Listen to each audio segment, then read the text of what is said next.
प्यारे बच्चों, कैसे हैं आप सब। तो आज हम आपकी पाठ्य पुस्तक आकृति के पाठ 4 बूंद बूंद से घट भरता है पाठ का भाषा ज्ञान करेंगे। तो चलिए शुरू करते हैं। प्रश्न संख्या 6 ता लगाकर शब्द बनाओ।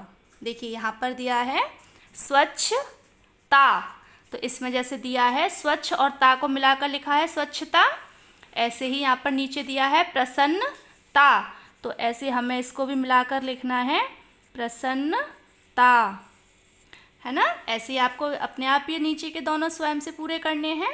देखिए प्रश्न संख्या 7 उचित सर्वनाम लिखकर वाक्य पूरे करो। यहाँ पर ये आपको कुछ वाक्य दिए हैं, इनमें से आपको सही सर्वनाम का प्रयोग करके रिक्त स्थान को पूरा करना है। देखिए ये जो शब्द हैं इसमें से सही शब्द हमें इसमें लिखना है। पहला है रिक्त स्थान कोई शरारत नहीं कर रहा हूँ, तो इसमें से जो सही शब्द है वो सर्वनाम जो सही है वो क्या है, मैं। तो यहाँ पर हम लिखेंगे मैं कोई शरारत नहीं कर रहा हूँ।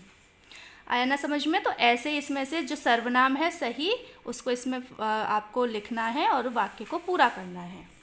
अब देखिए वाक्यों को निर्देशानुसार बदलकर लिखो। जैसे इसमें दिया है रोहन यह सब जोश में आकर कर रहा है। अब इस वाक्य को हमें बदलना है भविष्यत काल में, यानी कि भविष्य काल में। तो इसका क्या होगा, रोहन यह सब जोश में आकर करेगा, है ना। तो ऐसे ही आपको इस वाले प्रश्न संख्या 8 को आपको अपनी व्याकरण की किताब उसमें कार्य पुस्तिका में पूरा करना है। जो दिया है इसमें वर्तमान काल, रोहन पढ़ाई और खेलकूद में बहुत अच्छा था। यहाँ पर ये आपको भूतकाल में दिया है, इसे आपको वर्तमान में बदलना है ना। तो ऐसे ही अब ये आपको अपनी व्याकरण की कार्य पुस्तिका में करना है। देखिए प्रश्न संख्या 9 वर्ण विच्छेद करो। अभियान, अब हमें अभियान को जो वर्ण है इनके एक एक वर्ण को अलग करके लिखना है। वर्ण विच्छेद का मतलब होता है जो शब्द हमारा दिया है उसका एक एक वर्ण हमें अलग करके लिखना है। देखिए अभियान का होगा अ इ की मात्रा, भ य आ की मात्रा, न। अभियान, ये अभियान शब्द का वर्ण विच्छेद हो गया। तो ऐसे ही बच्चों आपको आगे के जो ये शब्द दिए हैं इनका भी आपको वर्ण विच्छेद बिल्कुल इसी तरीके से करना है। अब देखिए प्रश्न संख्या 10 पाठ में से अनुस्वार और अनुनासिक छांटकर उनके स्थान पर लिखो।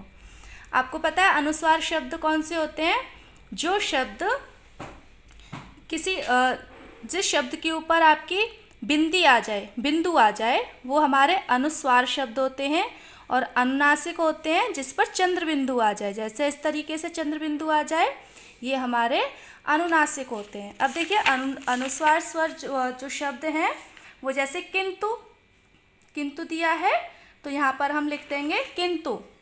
तो ऐसे ही आपको पाठ में से छांटते हुए आपको अनुस्वार शब्द लिखने हैं।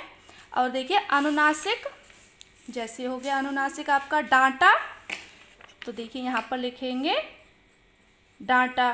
तो जैसे मैम ने ये पाठ में से छांट के लिखे, ऐसे ही आपको पाठ में जितने भी अनुस्वार और अनुनासिक शब्द आए हैं उन्हें आपको अपनी इस किताब में लिखना है। अब आपका गृह कार्य है कि आपको पृष्ठ संख्या 22 और 23 पर प्रश्न संख्या 6, 7, 9 और 10 ये तो आपको अपनी किताब में ही पूरा करना है, और प्रश्न संख्या 8 को आपको अपनी व्याकरण की कार्य पुस्तिका में सुंदर सुंदर लेख में लिखना है। ठीक है।